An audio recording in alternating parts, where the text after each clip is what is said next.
So we've got Ashvalayana seeking self-knowledge from the enlightened sage, Lord Brahma. So, what does Lord Brahma say in response? Mantra 2. To him, verily, Lord Brahma said, know that by the yoga of Shraddha, faith, bhakti, devotion, and dhyana, meditation, not by activity nor by progeny, by renunciation of wealth, some attained immortality. So he gives a direct answer now. So he talks about 3 yogas here. So the word yoga, as we discussed at length, means to join. So what we're doing in the practice of yoga is to connect to our own higher being using our attention. You connect one vehicle to another via a tow rope. There's a tool that you're using to connect those 2 vehicles so you can tow it from one place to the next. You are connecting your current egoic identity to something higher. What's the tool that you're using? It's your own attention. The practices are the yogas. So the first is the yoga of Shraddha, faith. So generally we think of faith as an emotional thing, but when we use this word Shraddha, this is the intellectual discipline. We have an awareness of the spiritual principles that function in life. We have a conviction towards them. We've gone through a process of, first of all, becoming aware of them through listening, through reading. We have practiced some reflection, and we have, through that reflection, developed a conviction. Self-knowledge is very important. In fact, it's the most important thing, because it's from myself that all of my experiences proceed. So before I can claim to know anything, I have to say, who's the knower? Before I can claim to understand something, what is it that understands? What's doing the understanding? That's primary. So you've developed a conviction in these spiritual principles, and you are continuing to apply them, even though the end point to you is unknown. So that's where this idea of faith comes in. It's moving towards something that you're unaware of, or that is unknown to you. But nonetheless, it is that intellectual discipline. So it's the process of studying. So studying, again, simply means reading what's presented to you, listening to what you can, reflecting on it, assimilating it, making it your own, but importantly, doing that with a spiritual purpose. You can study and reflect and assimilate ideas because you want to get your degree in comparative religion. And with that, you can get a job and so forth, or satisfy an intellectual curiosity. There's nothing inherently spiritual about that. If you go into that university course with some of the same preparation that we talked about at the very beginning, then when you study it, it will take root in that fertile soil and you will develop a spiritual purpose. But if there is none of that preparation, if you just have an intellectual curiosity and you want to be the smartest in your community, lots of people you know talk about spirituality and self-development, I want to be smarter than them, then that's not Shraddha. Shraddha implies that there is that spiritual purpose.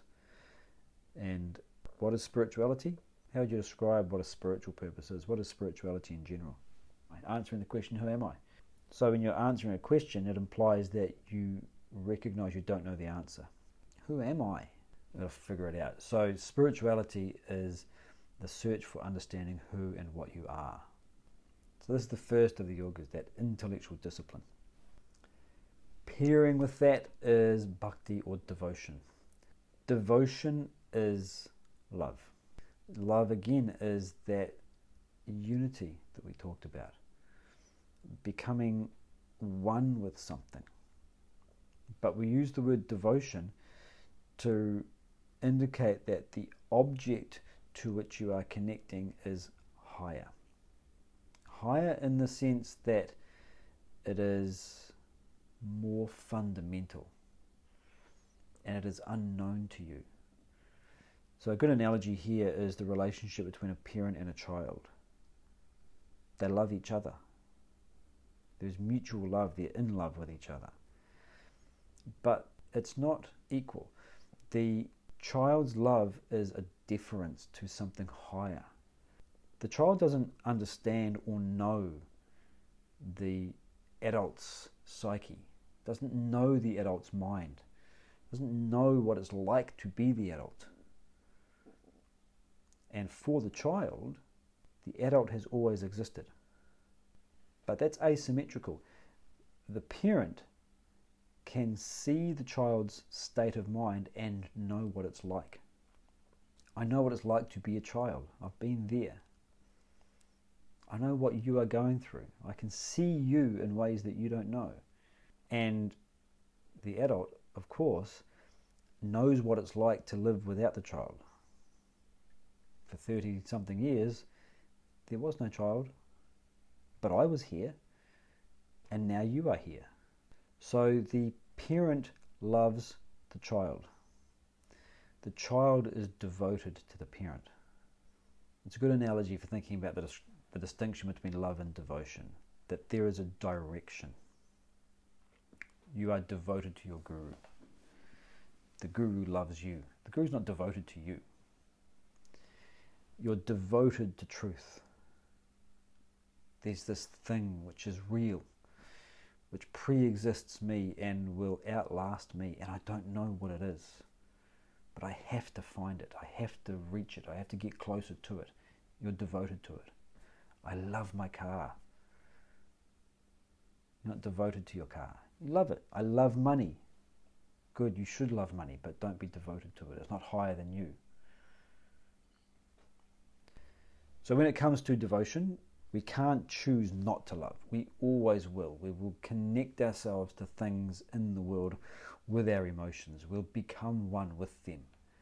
We don't have a choice to not do that. It's part of what we are. But we do have a choice as to the object. What is worth my attention? What is worth my love? That's where the discrimination comes in. So, bhakti is the complementary discipline to the intellectual one.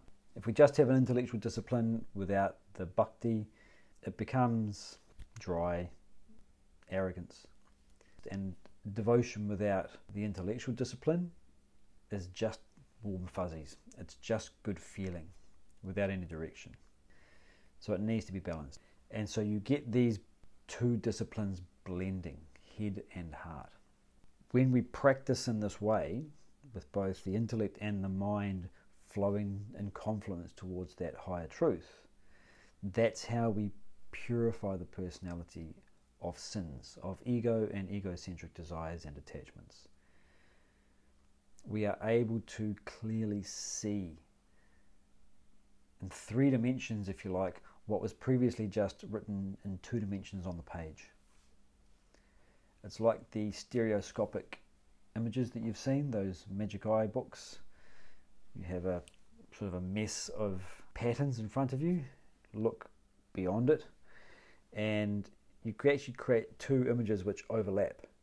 And when they overlap, you stare for long enough and relax.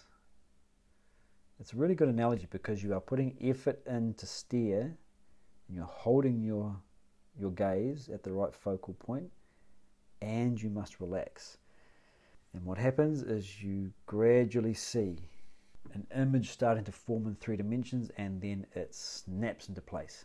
And when you've got it, it's there, and you can actually explore the 3-dimensional image. In a similar way, you bring these 2 things together, the mind and the intellect. The intellect is able to comprehend what the mind is feeling. The mind is able to feel what the intellect knows, and you gain that insight. It's another dimension of reality. When you see it snap into place in 3 dimensions, that insight means that you give up, or you will give up, certain egoistic attachments and desires. That's that purification. The mind and intellect then become prepared for meditation. The third of the disciplines, dhyana. And it's important to keep the word dhyana here, because the word meditation means a million different things.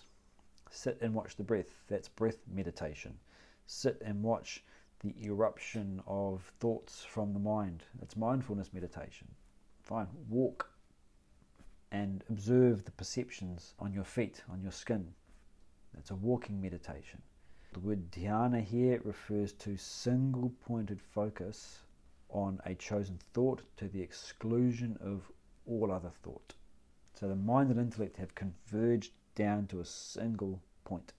In that practice, he says, the mind disappears to expose the self within. The mind is the, if you like, the medium between you and the self. One of the ways he's described it is you look down at a pond, and so the pond has many ripples in it. You see your face reflected, but it's a distortion. It's not really an accurate representation of what your face looks like. When the pond is perfectly calm, then you see your face faithfully reflected. In a similar way, mind means movement of consciousness.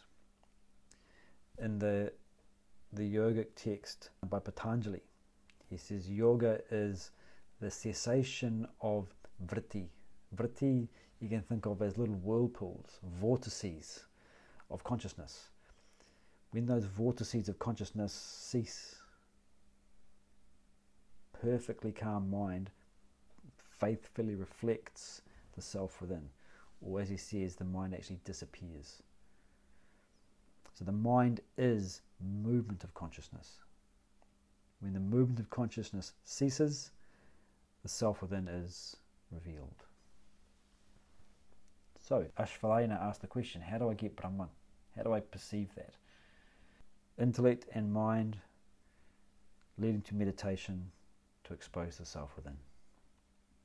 So then he discounts some of the misconceptions. First he says, not by activity. So this is talking about a couple of different things. The first is mechanical rituals.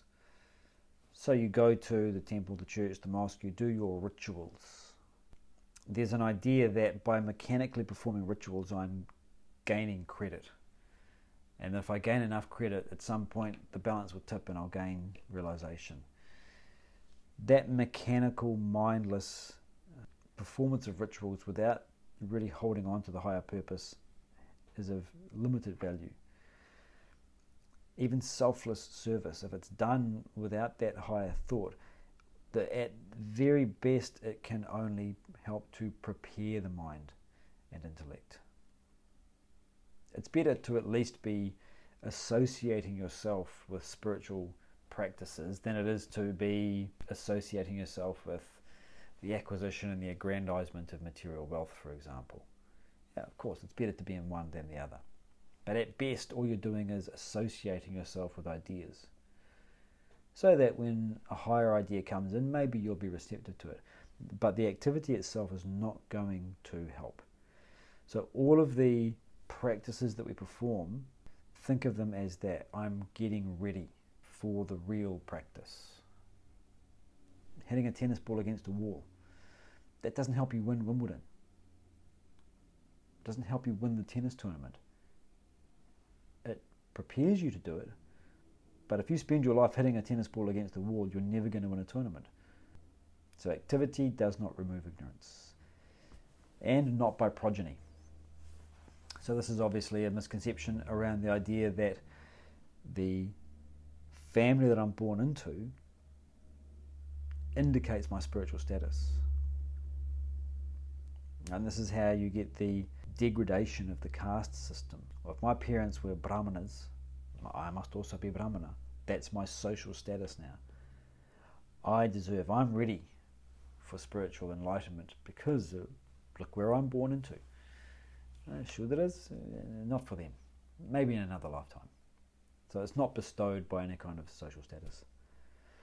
And he says, by renunciation of wealth, some attained immortality. Activity creates stuff.